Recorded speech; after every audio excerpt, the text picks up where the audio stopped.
Donc on va vous présenter deux exemples. On vous a demandé de discuter d'exemples appliqués autour du Big Data. Donc on va vous présenter deux exemples. Donc le premier, je vais vous le prendre en génomique clinique, puisque pour ce qui concerne le secteur médical, les Big Data, c'est beaucoup les données génomiques. Donc vous savez par exemple en oncologie, habituellement à partir d'un simple échantillon tumoral, quelle que soit la technologie, que ce soit du séquençage ou du microarray, vous avez l'obtention possible de données multiniveaux, que ce soit gènes, transcriptomes, protéomes, épigénomes, donc les mutations, les copy numbers, les polymorphismes, et tout ça finalement vous donne au bout des données dites de très grande dimension, donc, ce qui rejoint ce qui est le big data, avec des tailles, c'est du millier ou du million, ça dépend en fait de ce que vous récupérez. Et la question, c'est l'utilisation à la fois en thérapeutique, pronostic et typologie. Bon, typologie par exemple, ce serait essayer de classer des pathologies, découvrir des nouvelles entités, et thérapeutique, c'est un peu ce que je vais discuter ensuite. Donc, jusqu'à présent, si vous regardez en thérapeutique, finalement, on va générer beaucoup de données. Et finalement, en pratique, on se restreint souvent à une sélection d'altérations ciblées, des mutations, le plus souvent. Et donc, on va discuter de mutations qui sont targetable, c'est-à-dire pour lesquelles, en fait, on va pouvoir donner une thérapeutique. Et en fait, on est censé partir de big data, et généralement, on travaille avec plutôt des small data. Alors, ce qu'on peut se demander, c'est pour tous les patients qui n'ont pas de tumeur qui serait targetable, c'est-à-dire que c'est pas le GFR muté, c'est pas ELK. Est-ce qu'il y a des options tenant compte des informations qu'on a? C'est-à-dire, est-ce qu'on peut utiliser ces données massives pour identifier les patients à haut risque, faire de la prédiction, et identifier les marqueurs et les voies biologiques impliquées, faire de la sélection, faire à la fois sélection et prédiction.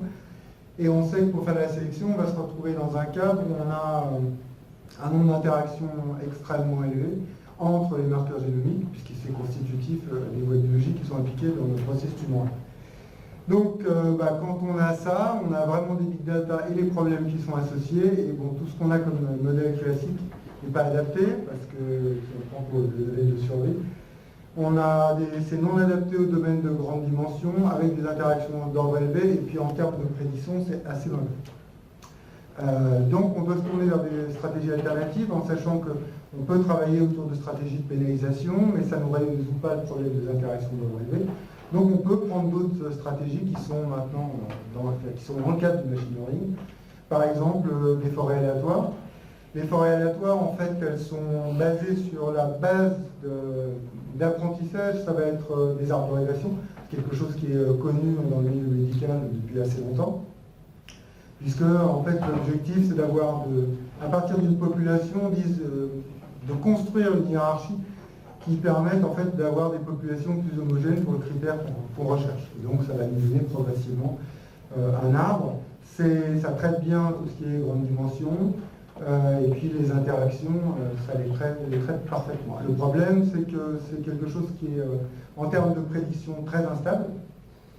Donc si je veux faire à la fois, on va voir, de la sélection et de la prédiction, il faut que je me tourne vers d'autres types de méthodes, qui sont des méthodes ensemblistes. Ici, en fait, je vais générer une série d'arbres, donc au bout, avec des arbres, j'ai une forêt.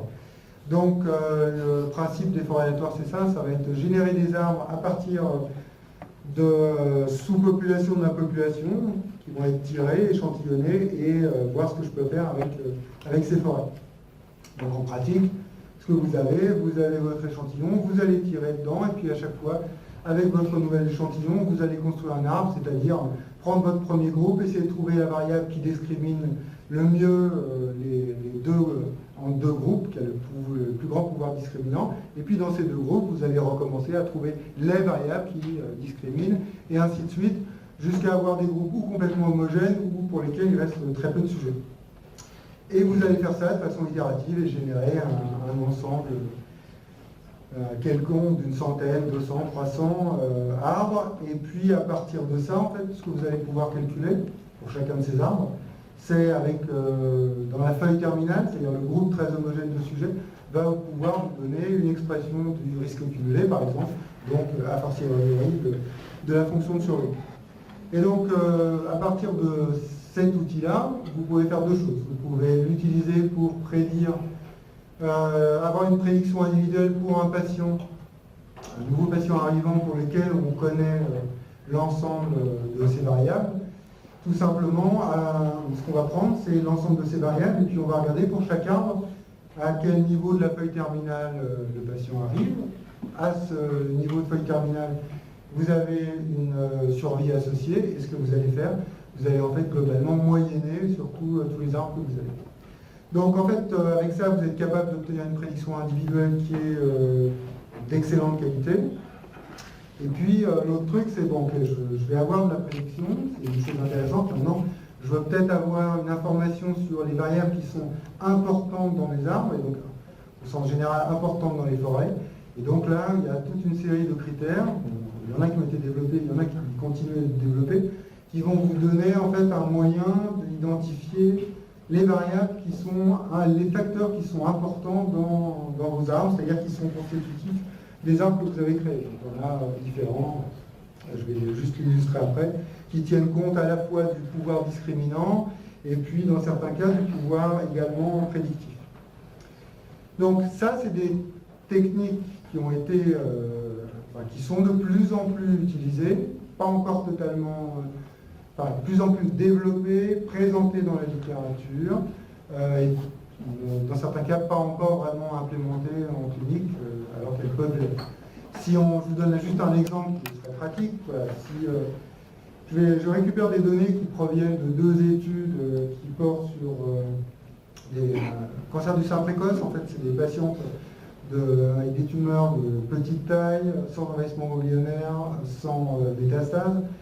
Donc ça provient de deux études, ils sont oestrogènes positifs, donc elles vont avoir de la chirurgie puis après l'hormonothérapie, et vous avez les informations sur à la fois le suivi, la chirurgie, et tout ce qui concerne la transcriptomique. Donc les informations qu'on a pour ces deux études, donc c'est environ 300 patients, sont la survie sans métastase. Et à partir des informations que j'ai sur le transcriptome, je peux, si je veux, prendre tous les transcrits, ou ici on avait pris une sélection de transcrits, parce que c'est ce qui nous intéressait, des transcrits qui sont en fait liés au récepteur hormone. Et ce que je voudrais, c'est identifier dans ces transcrits ceux qui sont reliés à l'outcome, et puis donc la survie sans métastase, et puis être capable d'identifier ceux qui sont importants et de faire un modèle prédictif qui puisse être utilisé par la suite. Donc là, c'était, voilà, étant donné qu'on travaillait sur des données de cancer du sein précoce, on travaille dans un cadre particulier où en fait on a un mélange de patients qui sont déjà guéris et puis de patients qui sont susceptibles d'avoir l'événement. Donc il y avait, en fait, ça a nécessité toute une redéfinition des critères de split. Je passe, mais ça a été une grosse partie du travail, mais ça, c'est nécessaire à toute méthode, il n'y a aucune méthode qui marche pour tout. Vous êtes obligé, il y a un cadre général, puis dans ce cadre général, on essaye de voir ce qui correspond ou pas au problème qu'on a posé. Là, le problème qui était posé, c'était une population de patients hétérogènes, et il fallait créer un nouveau critère de split au niveau de chacun des deux. Donc, si j'utilise une procédure donc, de génération de forêt aléatoire, je génère 400 arbres. Avec ces 400 arbres, je suis capable, donc, de faire de la prédiction pour un individu donné. Ici, en fait, ce qu'on a regardé, c'est en termes de validation interne, est-ce qu'on était capable d'avoir une idée de l'erreur qu'on avait, en sachant qu'avec ces techniques, en fait, vous avez à chaque fois la possibilité d'évaluer cette erreur en utilisant des patients qui ne sont pas pris dans la construction du prédicteur, qu'on appelle les out-of-bag. C'est-à-dire qu'à chaque fois que vous échantillonnez, vous construisez un arbre, il y a des patients qui restent, qui ne sont pas utilisés, et c'est cela que vous pouvez utiliser pour faire votre validation. Donc là, en fait, dans ce modèle-là, on obtenait une validation interne qui était très satisfaisante, alors par rapport au modèle classique, extrêmement satisfaisant, et en plus qui était intéressante parce qu'elle était bien meilleure que ce qu'on avait avec le critère classique qui était le critère de Logrange. Et puis, donc, c'est quelque chose qu'on peut utiliser par exemple, pour un nouveau patient. Donc voilà, on n'a pas d'autres cohortes à mettre, donc regardez ça, mais les arbres peuvent être utilisés pour ça. En termes de sélection, ce qu'on va obtenir, c'est ce type de graphique où en fait le critère qui est l'importance des variables va vous ranger des variables les plus importantes ou plus faiblement importantes, quoi. Et donc, ce que vous pouvez sélectionner, en fait, c'est des groupes de variables qui sont ce qu'on a appelé des paniers de variables. Des variables qui sont vraiment importantes et pour lesquelles, après des méthodes de permutation, vous voyez que le résultat tient la route. Donc, ça, c'est le deuxième élément. Et donc, ça vous permet après, bon, comme c'est la critique des forêts, c'est-à-dire que quand vous avez un arbre, vous pouvez regarder en fait comment est construit votre arbre et quels sont les paramètres qui sont à la base de votre arbre quand vous avez vos forêts. En fait, ces outils-là vous permettent de rattraper une interprétation des variables. Donc c'est vraiment la partie sélection. Et donc là, ce qui étaient les gènes sélectionnés au sommet, des gènes qui avaient totalement un sens, dont l'expression avait un sens par rapport à la survie en métastase, dont certains étaient potentiellement en fait des gènes dont il y avait des médicaments qui étaient, pour TTK par exemple, des médicaments qui étaient dirigés vers cette voie biologique, donc des choses qui peuvent éventuellement servir dans le futur. Et puis, si on regardait par exemple juste des co-expressions, puisque les interactions d'ordre élevé, évidemment, ça va être une co-expression, pas de deux gènes seulement, mais si on regarde juste une co-expression de deux de ces gènes, vous voyez qu'en fait, c'est vraiment quelque chose qui est... si vous avez une faible co-expression de RPSX4 et CDX7, on a vraiment une très faible, une probabilité une survie sans métastase assez faible, alors que pour les autres groupes, ça ne va pas se répartir comme quelque chose de juste additif entre les deux gènes. On a bien, c'est ce qu'on attendait sur beaucoup de gènes, c'est-à-dire que ces interactions existent. Donc, pour terminer sur cette partie-là, en fait, les big data vont être inondés en clinique, qui sont beaucoup, pour l'instant, c'est la génomique. Elles vont nécessiter le développement de nouvelles méthodes, parce que d'abord, elles doivent être centrées sur la prédiction et la sélection, parce qu'il y a énormément maintenant d'objectifs de prédiction. Donc, elles doivent être adaptées aux très grandes dimensions, mais pas seulement la taille de la dimension, c'est-à-dire que l'interaction, c'est pas seulement les lignes, c'est les interactions entre toutes les lignes.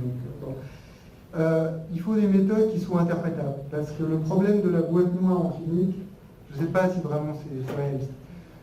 On a besoin, vous allez avoir un algorithme qui va vous proposer un traitement, une thérapeutique pour un patient. Je pense qu'on a besoin de savoir ce qu'il y a derrière cette boîte noire. Donc il y a beaucoup de possibilités en fait en machine learning qui ne sont pas autour de boîtes noires. Par exemple les forêts aléatoires. Donc je pense qu'il faut se tourner vers essentiellement pour nous vers ces méthodes. Il faut que ça soit communicable. C'est-à-dire qu'il faut que ça soit implémenté et distribué, et aussi il faut que ça soit reproductif, parce qu'en théorie, il faut donner... la question qui est à se poser, si je fais des prélèvements, les prélèvements vont anatomie pathologie, vont être gardés, puis on peut les ressortir.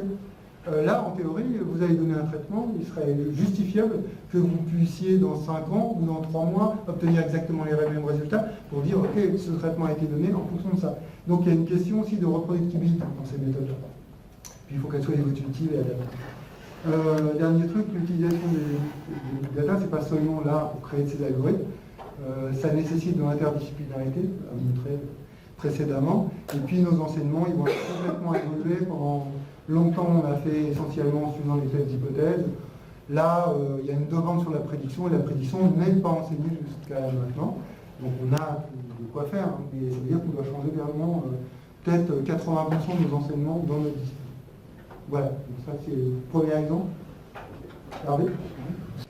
Et donc moi j'ai présenté des choses qui sont désormais très classiques en analyse de SNP, des données de SNP pareil. Alors, tout à l'heure, pour mettre un petit peu de contexte, j'ai parlé des choses qu'on fait quand on fait des GWAS, on fait donc des analyses de génome,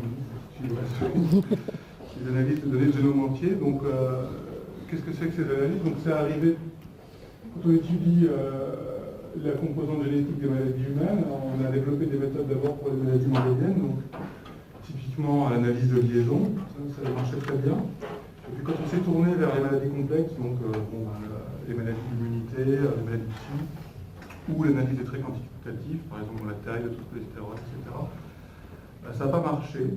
Et en fait, pour finir, donc l'analyse de liaison, c'était l'analyse de données familiales, en fait. Et pour finir, on s'est tourné vers des méthodes d'analyse de données cas témoins ou de données en population en général pour les traits quantitatifs, qui sont les analyses d'association. Donc on regarde en fait si tel polymorphisme génétique est associé avec une variation du trait qu'on étudie.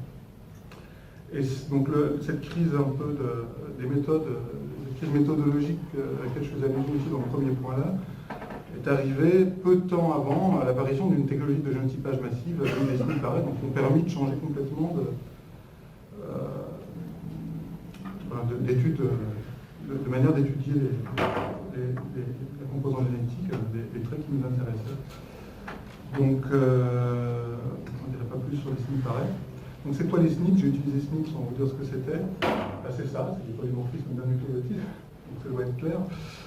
C'est-à-dire que sur la séquence d'ADN, vous aurez chez certains individus, vous aurez un A à une position, et chez d'autres, à cette même position, vous aurez un G. Donc, ces petites variations comme ça, toutes petites, qui vous donnent, quand c'est sur des autosomes, donc on peut porter deux séquences sur une héritée du père et une héritée de la mère, on a des génotypes qui seront soit AA, soit AG, soit GG. Donc pour cet exemple-là, pour un SNP où les deux allèles sont A et G, du coup on a plein de variables qui sont codées 0, 1, 2, donc le nombre de G. Voilà. Donc, il y a un des deux allèles qu'on nomme allèle de référence, l'autre allèle alternatif, et on compte le nombre d'allèles alternatifs. Et puis on fait une étude d'association avec une méthode très simple, qui n'est pas du tout big data, qui est de regarder tous les SNP un par un et de faire un test. Soit au début on faisait des qui 2, avec une table 2x3. Il y en a qui ont dit c'est mieux que des 0, 1, 2 de le faire en quantitatif, en supposant qu'il y a un effet dose allélique.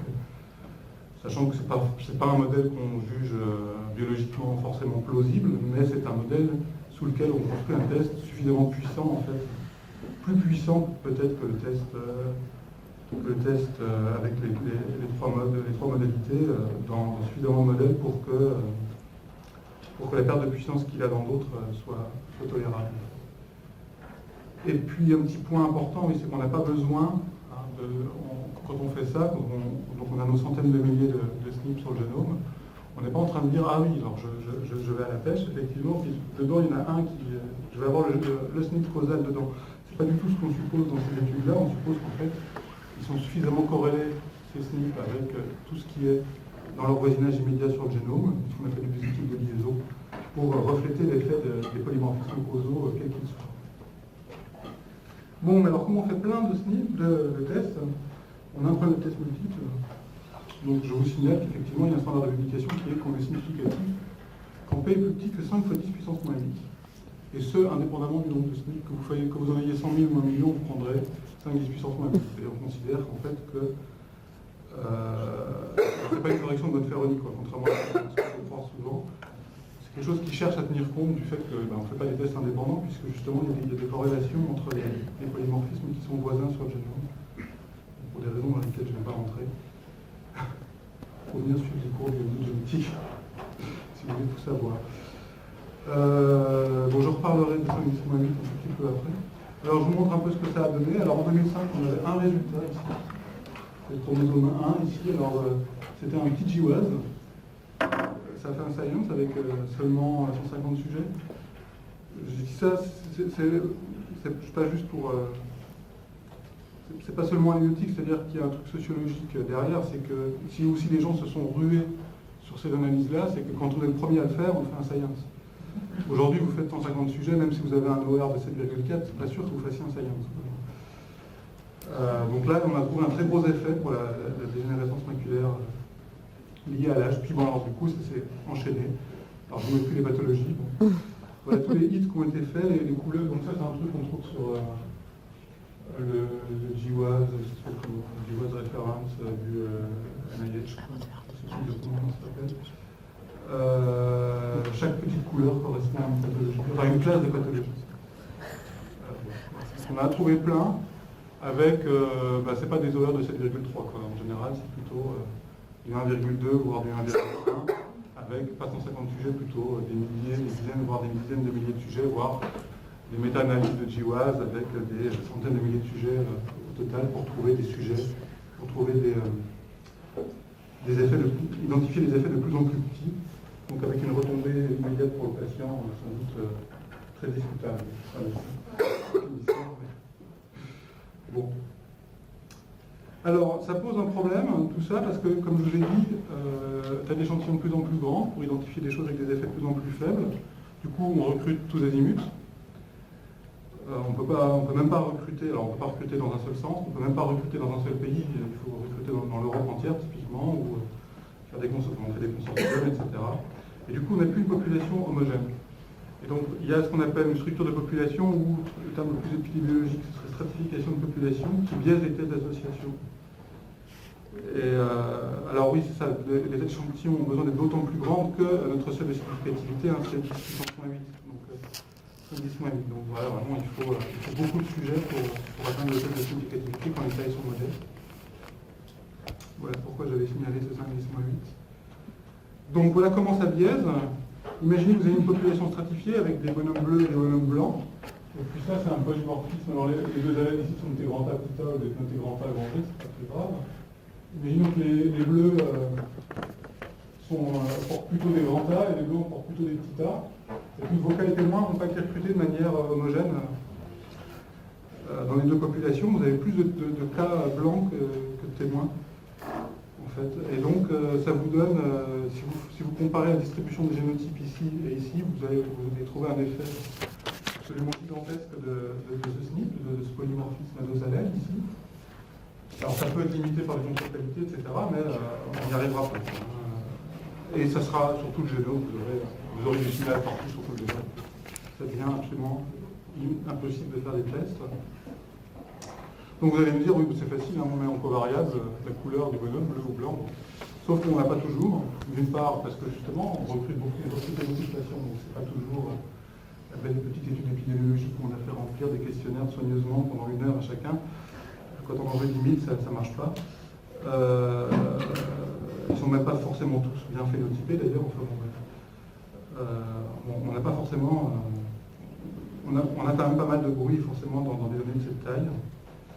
Et puis en plus, c'est pas forcément, quand je dis bleu et blanc, hein, c'est très réducteur. Si vous avez un gradient nord-sud, donc ça même à l'échelle de la France, hein, dès que vous déplacez de 200 km vers le nord ou vers le sud, le fond génétique change. Et on peut le mettre en évidence de manière vraiment spectaculaire. Ça marche vraiment très bien. Donc, comme disait Lénine, alors il y a 2 grandes voies qui sont possibles. Donc la première, j'ai mis en gris, parce que d'une part on n'en parlera pas, d'autre part ça se fait plus beaucoup. C'est d'utiliser faire des tests d'association sur les données familiales. Donc ça posait plein de problèmes, et puis c'est plus la mode. Et la deuxième, c'est là qu'on va pouvoir parler de big data, c'est en fait, à partir des données, vous n'avez pas l'information de structure de population, mais comme vous avez des grandes données, vous avez des techniques. Alors je suis désolé, je vais partir dans la pensée sphérique, totalement. Oui. Tu m'avais pas prévenu qu'il fallait penser non sphérique. On fait des analyses en composantes principales. Voilà. C'est ça, ce qu'est l'analysé big data dans le petit topo. Alors, comment ça marche? Donc, qu'est-ce que vous avez dans vos données? En fait, vous avez une grande matrice, en fait, avec par exemple 1000 lignes et 500 000 colonnes. Chaque ligne est un individu, chaque colonne est un marqueur diabétique. C'est vous avez des grands, chaque ligne, c'est un grand vecteur de 0, de 1 et de 2. Donc voilà. Et puis vous allez essayer de résumer ces choses-là. Alors il y a un petit truc technique qui n'est pas très important, c'est qu'en fait vous ne travaillez pas directement sur vos 0, 1 et 2, vous standardisez vos génotypes, c'est-à-dire que... des guillemets, quoi. C'est-à-dire qu'en fait vous prenez chaque colonne, vous lui soustrayez sa moyenne, et puis vous la divisez par son écart type calculé sous l'hypothèse d'une population liquide, sous Hardy-Weinberg. Vous prenez l'écart type empirique, ça ne changerait pas grand-chose. Donc bon, c'est la matrice des génotypes standardisés avec laquelle on va travailler. Et puis on va faire une ACP, c'est-à-dire c'est une méthode classique de réduction de dimension. Alors, très classique, on est avant, effectivement, on n'est pas en train de faire du deep learning, des réseaux de neurones, etc. Bon. Qui consiste à dire, en fait, je vais prendre mes données, donc c'est mes génotypes standardisés ici, mes GI, GI1, GI2 jusqu'à GIP. Ça c'est pour un individu, I c'est un indice d'individu, et puis 1, 2, etc. c'est l'indice de la variable. Je vais prendre une combinaison linéaire de variables comme ça. Ou une somme pondérée si vous préférez. Et ça fait un score. Bon. Puis j'en prends 2 comme ça, et puis je dis, bah, tiens, je vais considérer que ça résume mes données. Alors évidemment, si vous prenez vos UI complètement au hasard, vous obtenez un nuage de points, pas du tout, c'est pas hyper excitant. Mais si vous choisissez bien vos UI, c'est-à-dire bien les choisir, le critère de l'ACP, c'est de les choisir pour maximiser la dispersion des points. On se dit, qu'est-ce qui va bien représenter mes données, est-ce qui va les étaler au maximum. Comme ça, je vais essayer de représenter la diversité qu'il y a dans mon jeu de données. Et vous allez obtenir des choses comme ça. Et ça, c'est typiquement, ça a dû être fait sur un jeu de données simulé, je crois, mais pendant très longtemps, les données d'exemple qu'on avait là-dessus, avant le projet Midgenome, c'était le projet AppMap, qui avait 3 populations. Ils avaient pris des Chinois de Pékin, ils avaient ajouté quelques Japonais pour avoir une population asiatique. Ils avaient pris une population d'ascendance européenne de l'Utah. Et puis, ils avaient pris une population africaine, les Yoruba. Et quand vous faisiez ça sur les Yoruba, vous avez vraiment trois paquets complètement séparés comme ça. Vous en aviez un qui se baladait quelque part un peu décalé du nuage de points. Bon, voilà. Donc ça marche vraiment très bien. Voilà ce que ça donne sur des Européens. Donc le titre du papier, là, c'est un papier qui est dans la nature.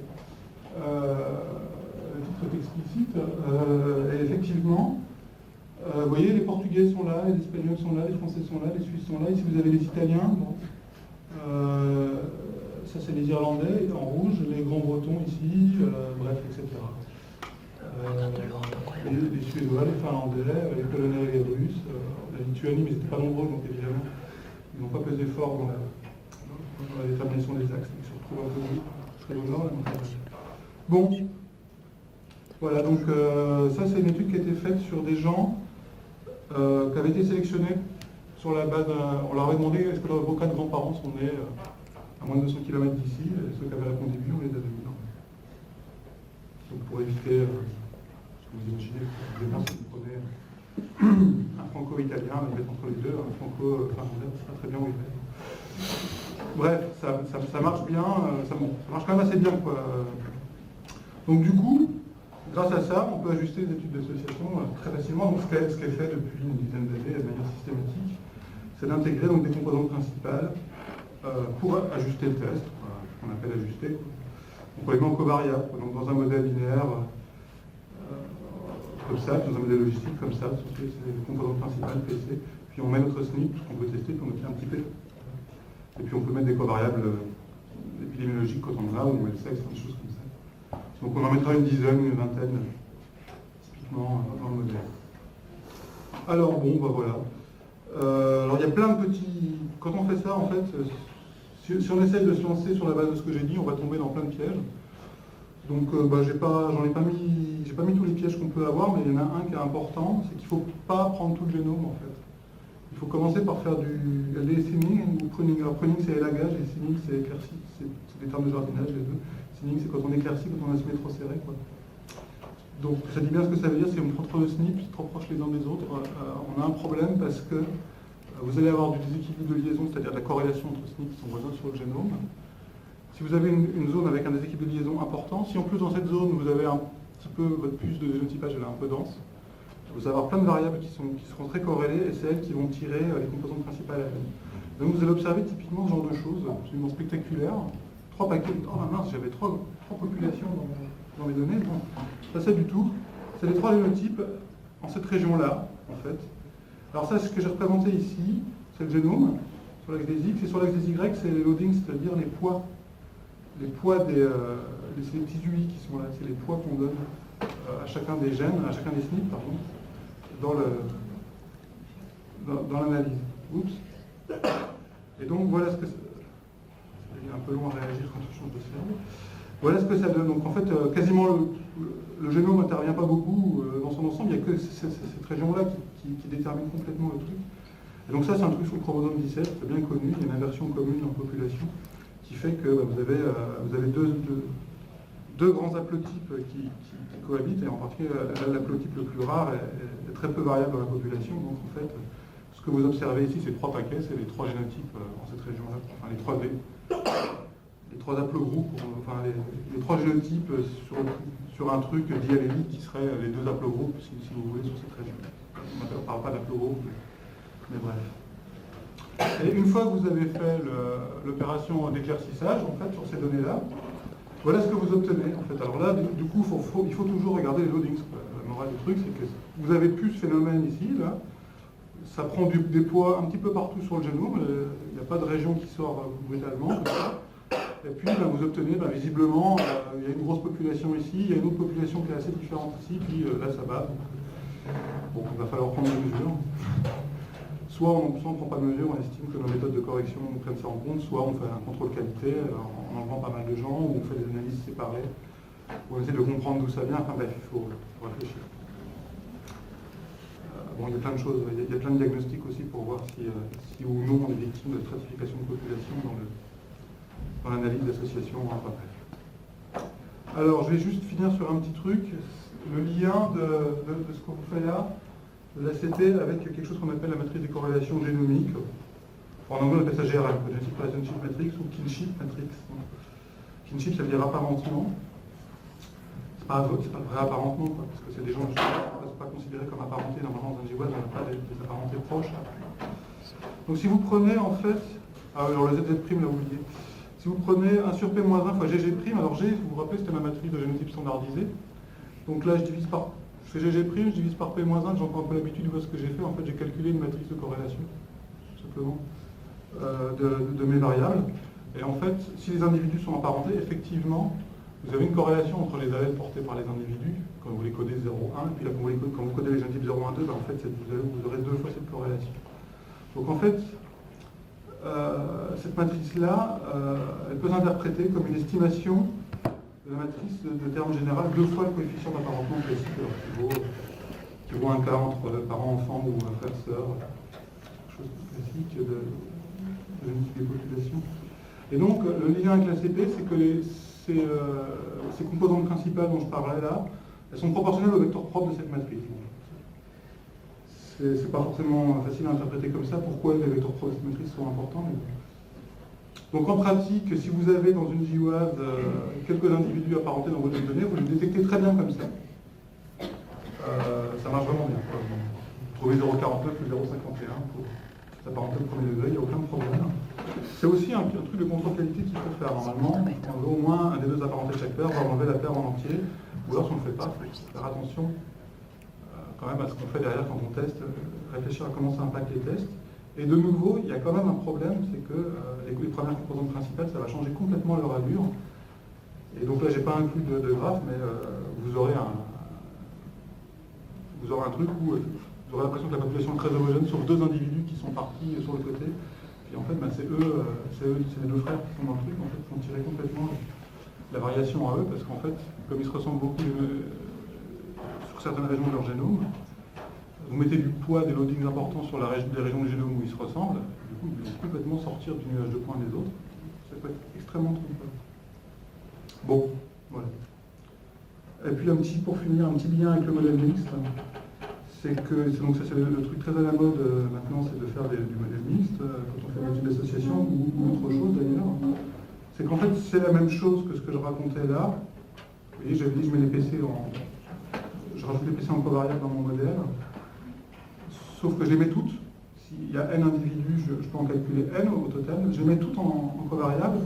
Mais cette fois-ci, les coefficients V1, V2, Vn ne sont plus des coefficients du modèle que je vais chercher à estimer quand je vais fitter le modèle. Quand je vais faire un test avec ou quoi que ce soit.